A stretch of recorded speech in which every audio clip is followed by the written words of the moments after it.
So, Scotty Real, what's up with rescheduling and descheduling, man? Follow the money, dude. Follow the money. I don't know. We were just talking about this before the cameras rolled, and I don't know. It should be about cannabis, should be about health. It is a health product, or at least it can be used as a health product. Absolutely, I agree. I mean, the medicinal benefits of this plant, that's why I do this. That's why I want to get information out to people, kind of break some of the stigma. But right now, as it exists, the whole conversation sit as rescheduling, whereas people like us want to descheduling. And the difference between that rescheduling is it's still government run, it's still government controlled, it's not open access for everybody. Now, who do you think that's going to benefit? Yeah, who controls the government? Big business. I'm not saying. Yeah, I'm thinking of Bayer Pharma and Bayer. Come on, we thought, what are the two shadiest industries? It's pharma and big ag. And Bayer owns Monsanto. So there you go. It's the powerhouse dream team there. Yeah, but and you think about, so they're the ones that have the lobbyists that have the ear of Congress and the lawmakers, and you do have to wonder what is their end goal. I know what their end goal is. Their companies, the corporation is they're bound to make money for their shareholders. That's what their goal is. So currently, cannabis is Schedule 1 narcotic, which has absolutely zero medicinal value according to that classification. And rescheduling it to a classification 3 would accept that there is a medicinal benefit to it, and it calls for further research. I've always argued that there needs to be more research because I think we're going to find a lot out about this plant that is great.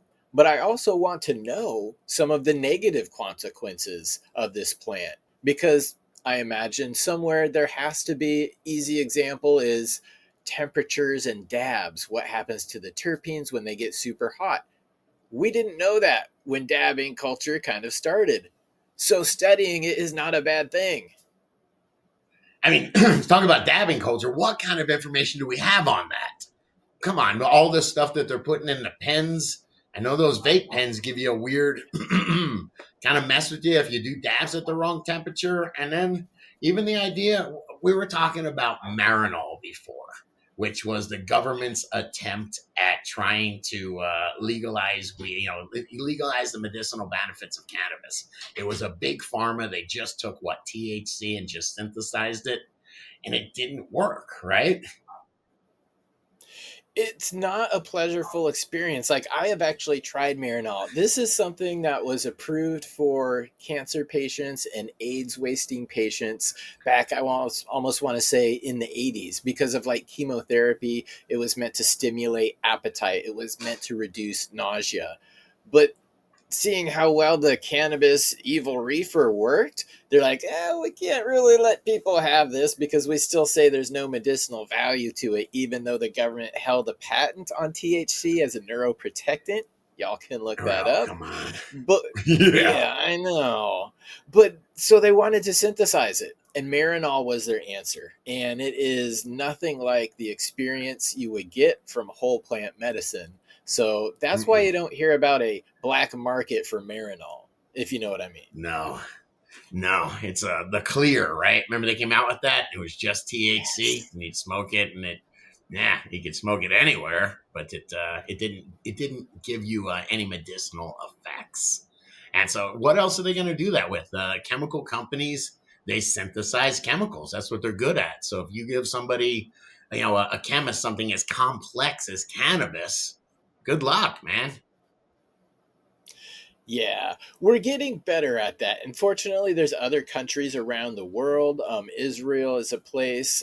Spain is another place where academics are doing a lot of research into this, even conducting human clinical trials.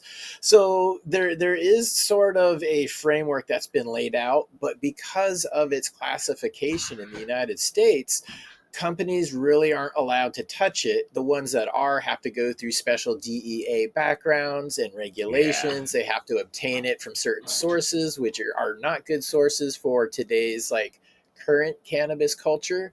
So by rescheduling it to number 3 or even descheduling it better, the difference there would be if you reschedule it, okay, universities who are federally funded will now be able to study the plant. They can look for benefits or negative consequences, whatever. But if we descheduled, then that I think is where we'll get the most benefit, because that'll allow people like ourselves, if we were properly funded and had the correct education to look at and discover some of these things, to pursue and answer their own questions. It's not going to be the fed narrative that the government wants to do. The NIH, National Institute of Health, they would only fund cannabis research if it was looking for a negative consequence. They wouldn't fund it if it was looking for a benefit. So descheduling, I think, would benefit us more than a rescheduling. But anything is better, right? What do you think's good? I'd love to agree with you and be like, yeah, come on, man, go free market. How much shady shit did you see in the free market? I mean, how many times did you smoke moldy weed that made you cough for, 6 weeks? You can't do that to sick people. This is No. legitimate medicine. Yeah, so I don't know. I don't trust the regulators. We were just looking at some. It was a story about all these California labs that do all sorts of shady tricks, man. If your stuff doesn't pass for pesticides, give it back to you. Maybe tell you to take another sample. There's all this shady stuff that's happening. So I want to make sure that there is some motivation for people to provide good medicine and not just to sell it for money. Yeah, medicinal patients need medicinally grown cannabis. There's no difference between a medical cannabis and regular cannabis. It's both the same thing, but the procedures and the care you take, that can kind of differentiate between the two markets. Moving to Real Schedule quick. 3.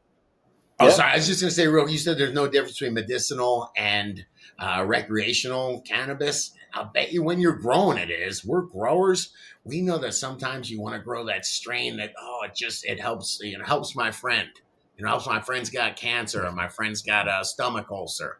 They always request this strain, but this strain is my lowest yielder out of all of them.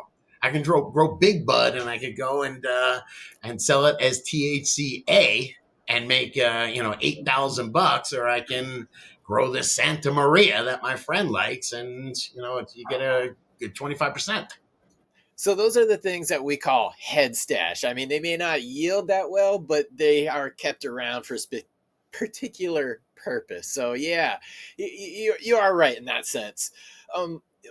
Another thing that I kind of wanted to touch on too, with going to that Schedule 3 and medicinal quality for people, is the labs are now going to actually grow cannabis as medicinal products. You are going to have to be very like FDA certified lab, like much more restrictions and regulations than there currently are. So people who now are providing medical cannabis, even though it's illegal in Schedule 1, if it goes to Schedule 3, they're no longer in compliance with all the ridiculous laws. So Yeah. that's kind of a threat to the industry.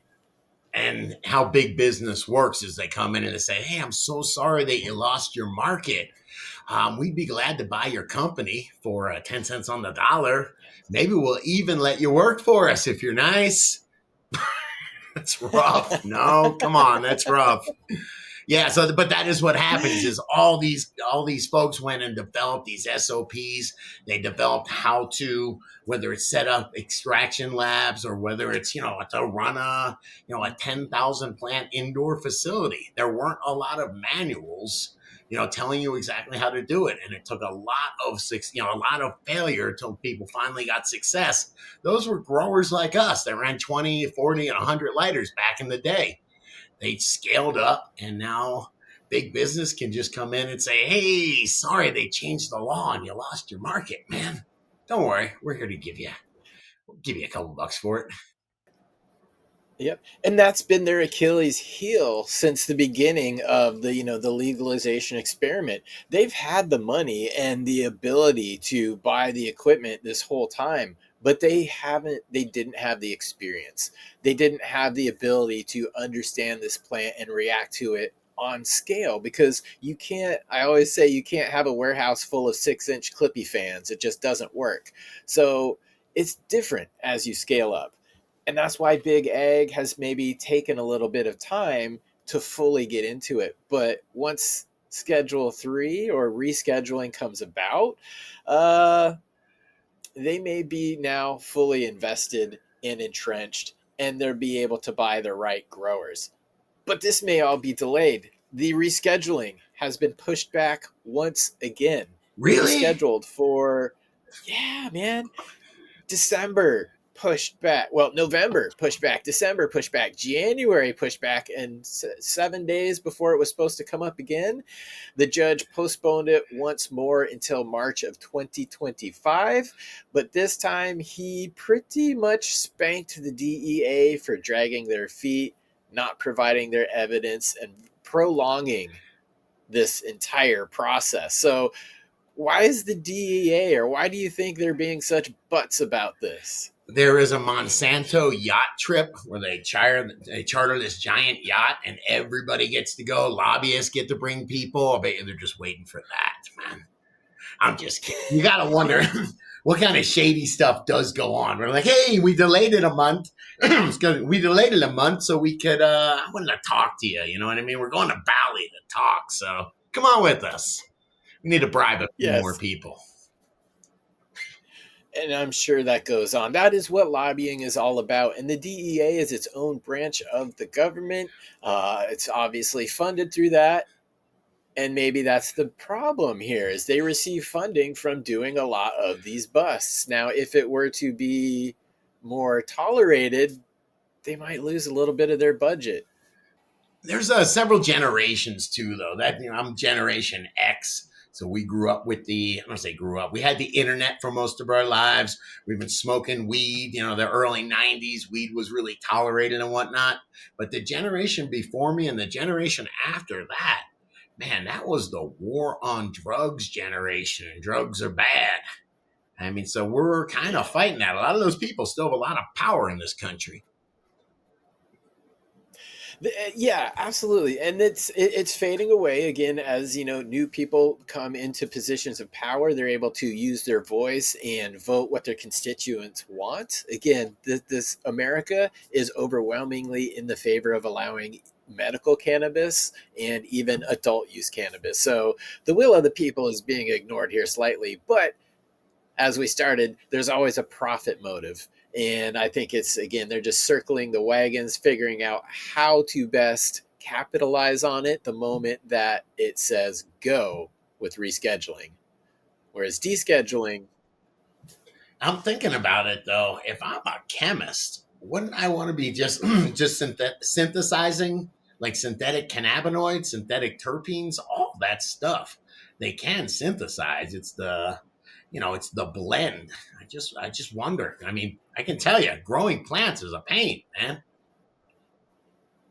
and you actually reminded me of something that I was going to talk about earlier. You just hit it on the head. We're talking about synthesizing specifically terpenes or specifically cannabinoids and putting them together in a custom combination. Yeah.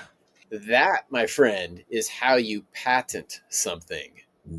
That is what I think they're ultimately waiting for, because you could come up with specific cannabinoid ratios to different terpenes.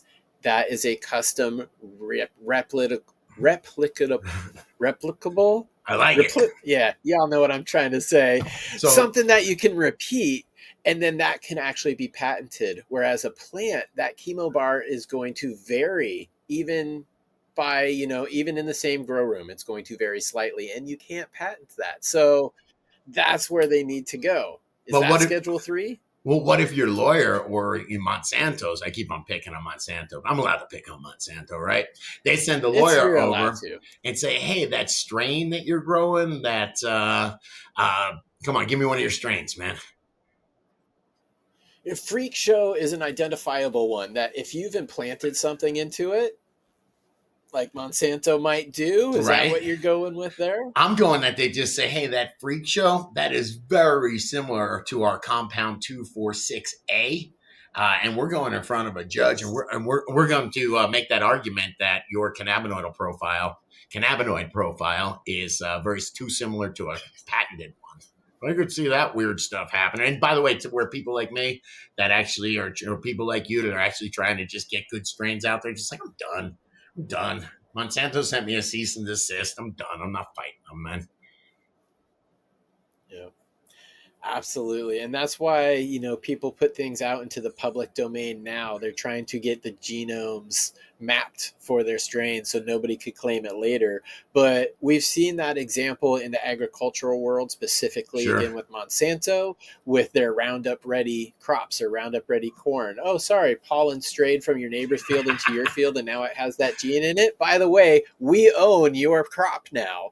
That has gone to court and won for Monsanto. So yeah, head, boom, you just hit it right on the head, buddy. Who knows, man? Who knows? Maybe they've softened up in their old age. All right. I'm just kidding. Well, yeah, I don't think they softened up either, but we'll have to wait. We're waiting again. We're waiting until March this year to see if that actually goes down.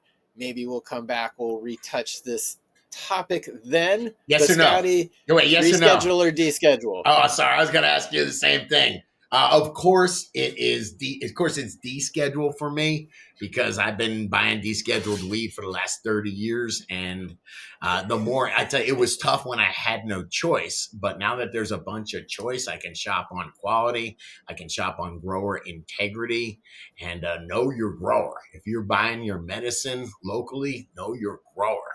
So deschedule it, man. You, sir. 100% deschedule. Deschedule camp over here as well, 100%.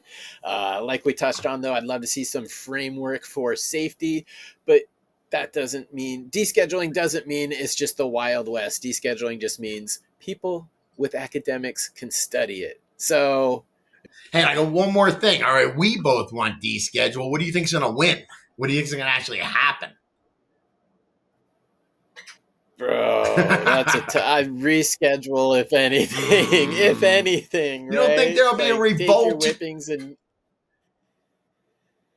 you know what?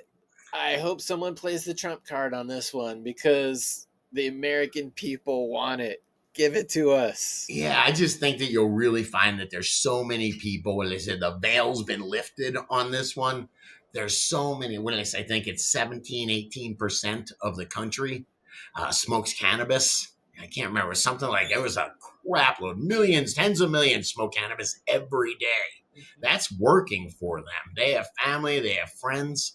I don't think you're going to, it's going to be hard to put this genie back in the bottle. I think so. I hope so. But they're definitely able to slow the genie coming out because that's what they've done. Again, we're both in states that legalized on the ballot 13 years ago. So happy to be here, but we have a long way to go. There's no Deschedule. I love it. That's the way. Respect, brother. All right, guys. Thanks for tuning in. Tune in again next week for more news with Scotty Real and Chad Westport. Two dudes talking news. Who knew? We'll catch you later. Hey, take her easy, all y'all. Take it easy, Chad. Fuck you, Westport.